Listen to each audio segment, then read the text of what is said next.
Did they notice a change in your behavior? Yeah, they definitely did. I would come home all fucked up, and I'd tell them I'm just smoking weed. And it was, yeah, they didn't know what to do. They would always call the police and have the police come and think that the police would take me to jail, but I never had anything on me. I was smart. I would always ditch it somewhere or get rid of it, or already used it all.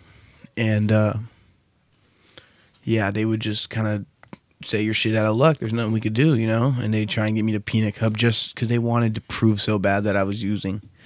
And I guess even though you're underage, I mean, the cops can't force you to peanut cup. So from there, I found out where I was getting the heroin, because I would buy it from a friend who got it from San Francisco on the streets, Tenderloin. And I started going there every day with him and buying it from the actual dealers, the Hondurians in San Francisco.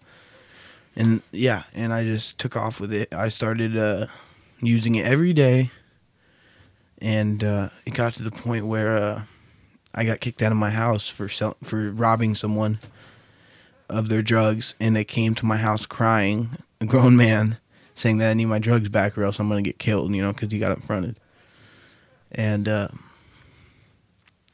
yeah, that didn't stop me. I got kicked out of my house. I was homeless for about 6 months. This time, I've been homeless numerous times, but this time I was homeless for about 6 months. Running around San Francisco. I'm surprised I didn't get killed, honestly. There's been numerous times when people have put knives up to my necks. Yeah. So, like, at that time, you know, I'm running around San Francisco. I don't know how to make money or anything, you know. I'm pretty much dirt broke. So I started boosting.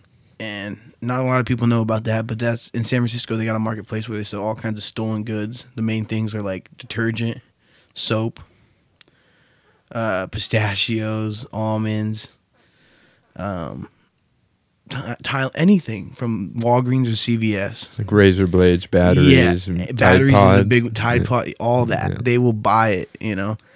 And I learned that, you know, I could go to all these stores with a backpack and load them up and go to this marketplace downtown at 7th and Market and sell it all and get, you know, I would have $400, $500 days, sometimes even more, sometimes less.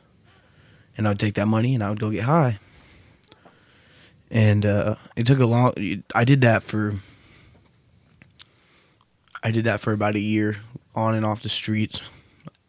I'd be in the streets for so long, and my feet would be bleeding. I would be out there in the same clothes for so long.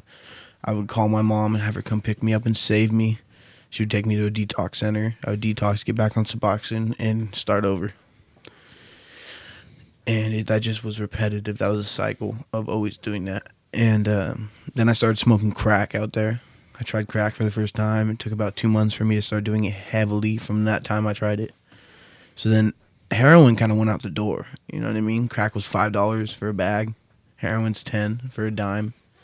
So I just ran with the crack, smoking so much crack, 8 ball a day.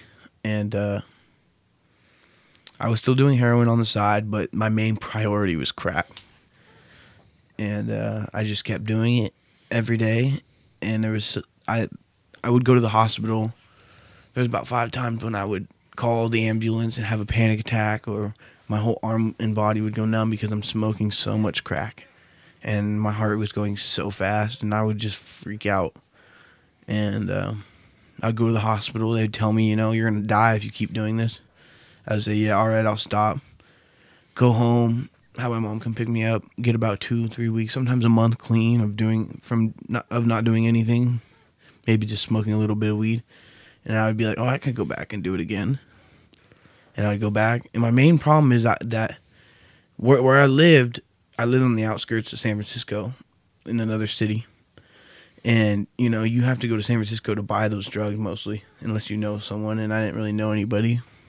I can get heroin, but I couldn't get crack. You know what I mean? And so I would go out there with some money or make some money boosting. I would get high, and I would run out of crack, but I just couldn't go home. The crack was keeping me there. Like, there's a Bart station that goes The Bart could take me right to my house. But the fact is, I would get a lot of crack, and I'd get on that BART station, get on that BART, and say I'm going home. I need to go home. And halfway on the BART ride, I'd run out of crack, and I'd turn right back around and head right back to the city to buy more crack. The crack was keeping me from going home. Would you smoke on the train? Oh yeah, all the time. Back, in the front, wherever. It was, and I didn't even care what people thought. You know what I mean? I did it in front of kids, babies, and the parents wouldn't even know what to say. Smoking a crack pipe right in front of kids on a secluded area on a train. So what happened at that point? What happened at that point with what, like with my family, or? With your family, with your life, like where? How did I feel, pretty much? Yeah, and what did it take? Like, it sounds like you've had some experience with, even if you were forced into treatment, but in going to detox and stuff. So you had a taste of, at least a taste of recovery, Yeah. And so I'm wondering what it took for you to get to the breaking point around your addiction. So I would the breaking point, I felt at this time when I was smoking all this crack and getting high, I felt mentally unstable. I felt like I didn't even want to live anymore. I had no purpose. I couldn't make anybody happy. My only friends were friends there because I was supporting their addiction a lot of the times. And I would get them high. Once I ran out of drugs, they would leave. And that cycle would just keep going.